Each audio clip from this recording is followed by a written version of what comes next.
Hello friends, welcome back to Rashmi's kitchen. ಹುರುಳಿಕಾಳು ಸಾಂಬಾರು recipe ನೋಡೋಣ.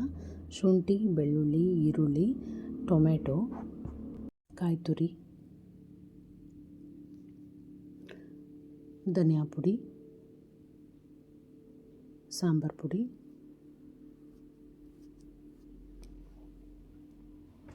ಇಷ್ಟು ಹಾಕಿ ರುಬ್ಕೊಂಡು ಪೇಸ್ಟ್ ಮಾಡ್ಕೋಬೇಕು.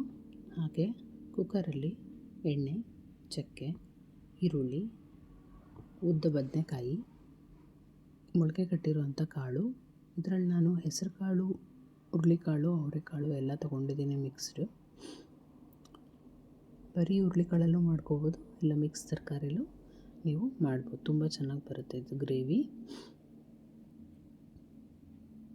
ಈ ರೀತಿ ತೆಳುವಾಗಿ ಮಾಡಿಕೊಂಡ್ರೆ ನೀವು ಅನ್ನಕ್ಕೂ ಹಾಕೋಬೋದು, ಇಲ್ಲ ಚಪಾತಿ, ರೊಟ್ಟಿ ತಿನ್ಬೋದು. ತುಂಬ ಚೆನ್ನಾಗಿರುತ್ತೆ.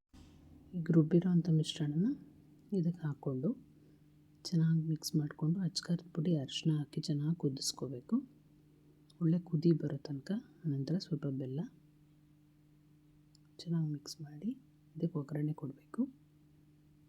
ಎಣ್ಣೆ, ಸ್ವಲ್ಪ ತುಪ್ಪ, ಜೀರಿಗೆ, ಸಾಸಿವೆ, ಕರಿಬೇವು ಈ ಒಗ್ಗರಣೆ ಕೊಟ್ಟರೆ ಮೊಳಕೆ ಕಟ್ಟಿರೋಂಥ